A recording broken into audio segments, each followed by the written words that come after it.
Also, someone brought it to my attention that the side I'm showing with my relationship with God is one that most Christians don't want to show. And that's fine. You know, we all have our own relationship with God, but I would encourage everyone to be as close to God as you possibly can right now, especially right now, because, like I said, he's hurting for one. That's the main reason, because he's hurting and he needs as much love as we can give him, guys. Like, I feel his pain. I feel it every time I pray, every time I ask for his heart. He hurts bad, like really bad. But we should all like try to get as close to Jesus as we possibly can right now, because Father's hurting.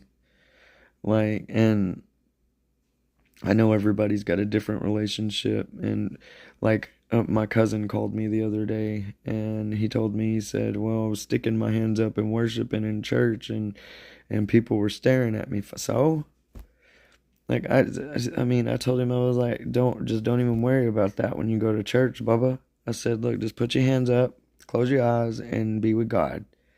If they looking, then you got something they don't, and if they just like, you know, like, oh, this guy's do it, because dude, I'll bawl in church. Like, I will go up, and I never miss a prayer moment, man. Like, I always love to worship God.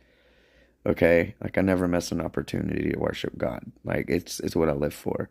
Okay, now not everybody's like that. I understand, but we should all strive to push our relationship with Father further, because he's hurting.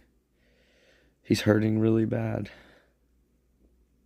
And if you know anybody that says they're a follower of Christ, and they're struggling with like alcoholism or something like that, try to help them get closer. Just to go out and talk to your friends and your family, and let them do it with you. Do it as a community with somebody you're close with. You know, I don't have anybody close with me to do it, but because my lady's relationship with God is different than mine. But just go out and find some community people to do it with. Talk to some preachers that you know. Get some counsel. See what you can do better to improve your relationship with God. I strongly suggest we all push our relationships with God, like to not an extreme level, but enough to where we're at least not ashamed to stick our hands up or cry every once in a while in church, you know, or in person, you know, at home by yourself.